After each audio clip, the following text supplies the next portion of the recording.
Cześć. Dzisiaj witajcie z mojego małego warsztatu. Tutaj was oprowadzę. Jakieś pudełeczka na śrubki i inne pierdoły. Tutaj trochę narzędzi. Przygotowana wystawka do tego, o czym dzisiaj będziemy mówić, czyli wiecie już, że to będą łyżwy. Ekspresik do robienia kawusi. Maszyna do ostrzenia łyżew. Maszyna do szycia. To dla bardziej zniszczonych butów niż te, które ostatnio przedstawialiśmy. A tutaj będzie remont, odsłonię sobie ścianę, także to wam na razie nie pokazuję tego. Dobra, no to lećmy do tematu dzisiejszego filmu. W dzisiejszym filmie powiemy sobie o wysokości butów łyżwiarskich dla odmiany. W końcu łyżwiarze też muszą mieć coś dla siebie. Zaczynamy. No słuchajcie, przygotowałem tutaj kilka par butów łyżwiarskich. To są takie modele dosyć topowe, czyli ogólnie do podwójnych, potrójnych skoków, poczwórnych, na przykład piano. I co było jakby takim triggerem do zrobienia tego filmu? Triggerem do zrobienia tego filmu były opinie o tym bucie. To jest Aura Sky 100. Natomiast no, niezależnie czy to będzie 100 czy 200, te buty mają obcas, jak widać. I jak sobie zobaczymy innego buta, na przykład popularnego Icefly'a od EDI, to ten obcas jest znacznie mniejszy. No i wiele osób, które przychodzi do mnie, patrzy na tego buta i mówi: no fajny, fajny, super twardy. No przepraszam, tam ekspres się wyłącza. Super twardy. Poczekajmy chwilę. Super twardy. No ale jak ja się przyzwyczaję do takiego wielkiego obcasa? No przecież to zupełnie inna jazda. Od początku trzeba się uczyć jeździć. Szkoda czasu i tak dalej, i tak dalej. I czy ten but rzeczywiście ma tak wysoki obcas? O tym się przekonamy w tym filmie.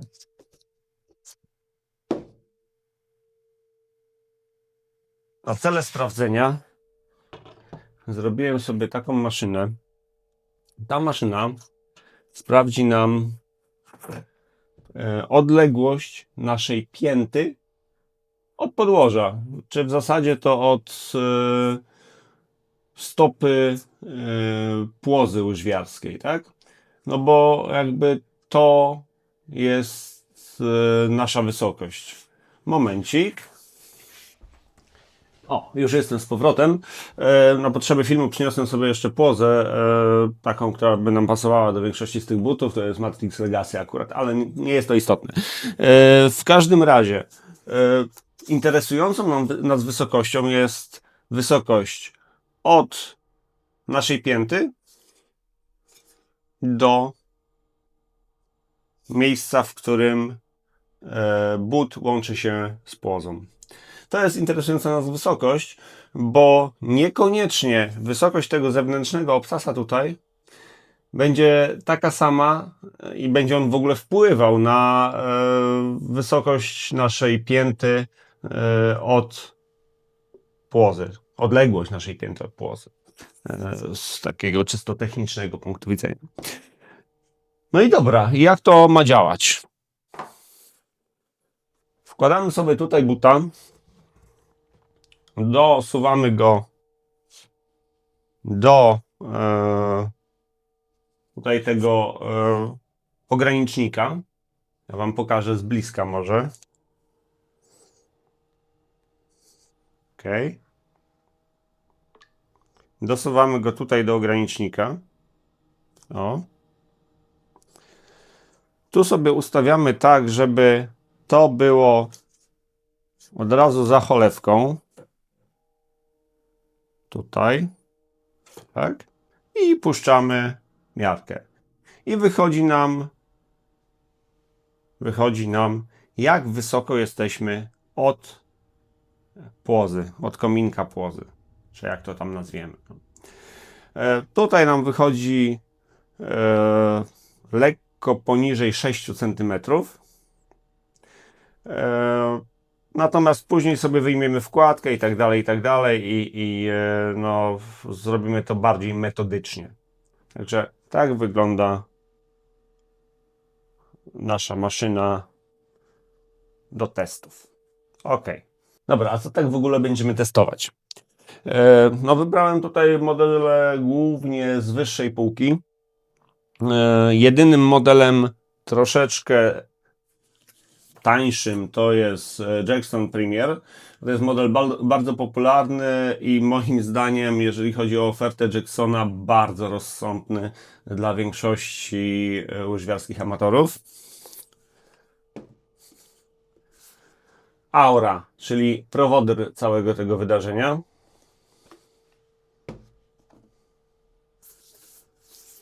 Icefly, EDEA oczywiście. Nie mogłem go pominąć z oczywistych względów. To jest model chyba najbardziej popularny z tych wysokich.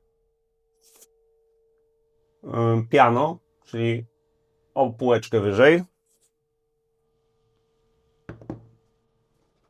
Tutaj zamiana kolejności. RF1, Resport oczywiście. No, tutaj ma swoich zwolenników, to są głównie zwolennicy tradycyjnych butów. I 2 buty do tańca.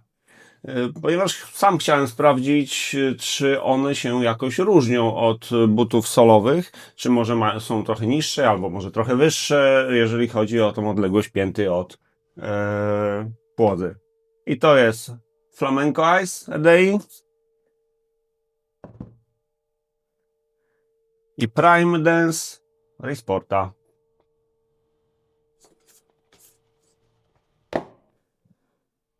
No i dobra, zaczynamy. I zrobimy sobie 2 pomiary każdego buta. Jeden pomiar to będzie pomiar z wkładką oryginalną, która jest włożona w tym bucie, a drugi pomiar to będzie pomiar bez wkładki, czyli no tam bez niczego w środku w zasadzie, bo czasami łyżwiarze wkładają swoje wkładki i wtedy jakby ta wysokość z wkładką nie ma większego znaczenia. Start!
No dobra. Widzieliście już pomiary. Ja jeszcze zupełnie nie znam wyników, bo nie skupiałem się na wynikach, tylko bardziej na nagrywaniu. Także później sobie przeanalizujemy to, co tam nam wyszło z tych pomiarów. A teraz co? Urządzenie się spisało, zdało egzamin, więc je odkładamy. I tak sobie pomyślałem, że ponieważ już powyjmowałem wkładki z tych butów, a no, nie jest to najłatwiejsze i najprzyjemniejsze zadanie, więc od razu sobie obejrzymy je i zobaczycie, jak te wkładki wyglądają, czy się czymś różnią i tak dalej, i tak dalej. Wezmę sobie tutaj jeszcze grubościomierz i będziemy mogli sobie zmierzyć grubość tych wkładek i przy okazji sprawdzimy, czy ich grubość pokrywa się z pomiarami, które wykonałem wcześniej. Zaczniemy od Premiera Jacksona. Zobaczcie, tutaj wkładka wygląda sobie tak. Jest taka fajna, gruba, piankowa, dosyć dobrze wspiera łuk stopy. Tu jest rzeczywiście ładnie ten łuk stopy podniesiony. Pod piętą ma grubszą gąbkę i jej grubość to... No tak, staram się, żeby ten pomiar dochodził tutaj do maksimum grubościomierza. Nie wiem, czy widać. Około 9? Nie, 7. 7,2 mm. Dobra. To mamy Jacksona. Teraz mamy Aurę. Aura ma dwie wkładki. Jedna taka sztywna, mocno ze sztywnej pianki poliuretanowej i ona ma zapewne tutaj wyrównać nam nierówności w bucie. But, nie wiem, czy będzie to widać, obawiam się, że może nie być widać. On jest w środku karbonowy, troszeczkę ma tych nierówności, więc ta wkładka na pewno je wyrówna. A tutaj mamy cieniutką wkładkę z bardziej miękkiej pianki pokrytą materiałem, no, która ma być przyjemna dla stopy. Natomiast tutaj na przykład na tym łuku stopy ona jest dosyć taka cienka. Tego łuków stopy nie będzie jakoś tam super wspierała, ale za to but jest troszeczkę bardziej wyprofilowany. No i dobra, i teraz zmierzmy sobie, ile to będzie tutaj. 6. Obydwie wkładki, słuchajcie, mają 6,7, 6,8 do 7 mm. No tak to mniej więcej wygląda. No to się dosyć mocno waha, bo ten grubościomierz jest mocno dokładny. Ja go używam do innego celu, a tutaj na potrzeby tego filmu tylko go jakby pożyczyłem. Edea Icefly. Tutaj ta wkładka jest bardzo podstawowa. Pianka bez wsparcia łuku. Bardzo podstawowa wkładka. I zobaczmy grubość. No cieniutka. 4-5 mm. To w zależności od tego, gdzie chwycimy, ale tak to mniej więcej wygląda. W EDI Piano mamy troszeczkę lepszą wkładkę, ale też nie dużo lepszą. Pianka cieniutka, czy cieniutka, no 5 mm i podpiętą, podklejony, troszeczkę bardziej miękka pianka, nazwana Porn Performance Urethanes. Dobra. Nie będę mówił, jeszcze mi się kojarzy. I tu mamy 5,6 mm, 5,6 mm. Dobra. Lecimy dalej. Resport RF1 Elite. Też wkładeczka cieniutka, piankowa. Ona tutaj ma takie dziwne wybrzuszenie. Nie wiem, czemu to ma służyć, szczerze mówiąc. W tym miejscu jest troszeczkę grubsza. O, zaraz kamera mi się wyciszyła. O. W tym miejscu jest troszeczkę grubsza. Też nie ma wsparcia łuku stopy w zasadzie w ogóle. Zobaczmy, jak tam grubość. No, podobnie jak te podstawowe wkładki EDI w granicach 5,3. No, jakoś tak, nie? Nie wiem, czy to widać, czy nie widać, zobaczymy później. No, ale około 5,5 mm. Trochę grubsze niż EDEA. EDEA Flamenco Ice, tak samo jak w EDI Icefly, też ta wkładeczka cieniutka, myślę, że to dokładnie to samo. No i tak jest. Niby wychodzi trochę grubiej, około 6 mm,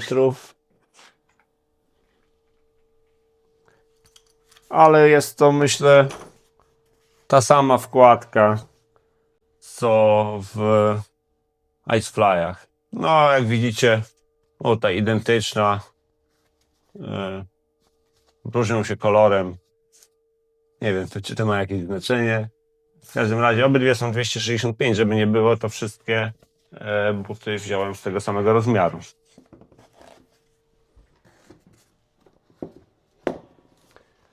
I ostatnia to jest Resport Dance Prime. I wkładka dokładnie taka sama jak w Resporcie RF1 Elite. Także zmierzymy, żeby perfekcjonizmowi stało się zadość, ale no bardzo podobnie, 6,6 mm. Tak, 6,6 mm. Także te wkładeczki są bardzo podobne. No, to mamy taki bonus filmowy, jeżeli chodzi o wkładki. A teraz teleportowałem się przed komputer i już bez zbędnego gadania przystąpimy do analizy tego, co wcześniej było pomierzone. I tu widzicie pełną tabelę pomiarową tego, co nam się udało zmierzyć. Pierwsza kolumna to mamy pomiar z wkładką, to jest oczywiste. Druga kolumna, najważniejsza moim zdaniem, to jest pomiar bez wkładki, czyli realna wysokość obcasa, czyli to, na jakiej wysokości nad płozą znajduje się Twoja pięta. Trzecia kolumna to jest obliczona różnica pomiędzy długością z wkładką i bez wkładki. I czwarta kolumna to jest nasz pomiar wkładki, grubości wkładki. I teraz tak, trzecia i czwarta kolumna w zasadzie powinna być identyczna. Gdyby pomiar był idealny i gdyby no, nie było żadnych błędów wynikających na przykład z ułożenia tej wkładki w środku. Oczywiście w życiu realnym tak nie jest, co widać przede wszystkim na przykładzie Resportów. Do tego stopnia, że w przypadku Resporta Dance Prime postanowiłem jeszcze raz dograć mierzenie, bo te wyniki mi się strasznie tutaj rozjeżdżały. I już Wam pokazuję. Tutaj pomiar samej wkładki, bo ten pomiar był najbardziej zbliżony do pomiaru wkładki Resportów RF1, a to w zasadzie takie same wkładki są. Natomiast wykonałem wszystkie pomiary. I wynik mi wyszedł jeszcze bardziej rozjechany niż początkowo. No, uzasadnienie tutaj mogę mieć takie, że w tych Resportach wkładka jest od spodu taka dosyć śliska i ona nie układa się w bucie idealnie. Jak ją dociśniemy stopą, to ona sobie dojdzie do samego dna buta, samej podeszwy, natomiast w momencie, kiedy ona nie jest dociśnięta, no to sobie od tej podeszwy odstaje i te wyniki nam się tutaj znacznie różnią. To znaczy, no, sama wkładka wydaje się znacznie cieńsza, natomiast jak jest włożona do buta, no to ten odstęp od podeszwy jest większy. I tu prawdopodobnie przez przypadek odkryłem, dlaczego podczas przymiarek u mnie łyżwiarzom te wkładki się zsuwają.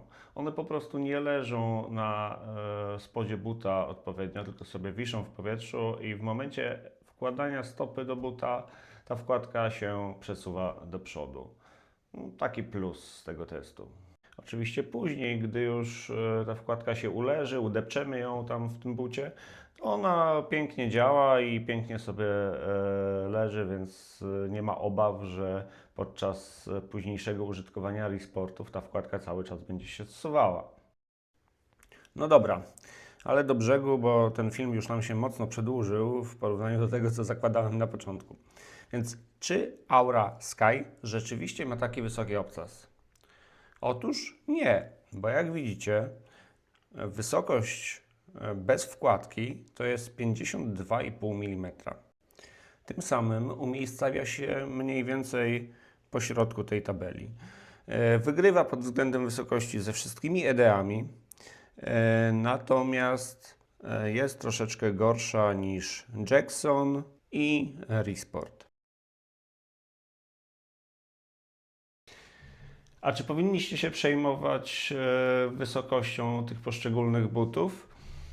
Troszeczkę tak, ale raczej nie bardzo.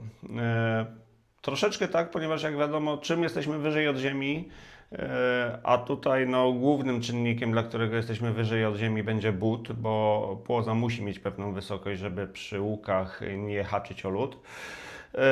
To jest nam trudniej jeździć, no, czujemy się trochę jak na szczudłach. A dlaczego raczej nie? No raczej nie, ponieważ i tak najważniejszą tutaj sprawą będzie wygoda buta. I no jeżeli but będzie niewygodny, to co z tego, że będziecie te 5 mm niżej, no jak nie będziecie mogli jeździć. I z tą myślą Was zostawiam. Do zobaczenia następnym razem.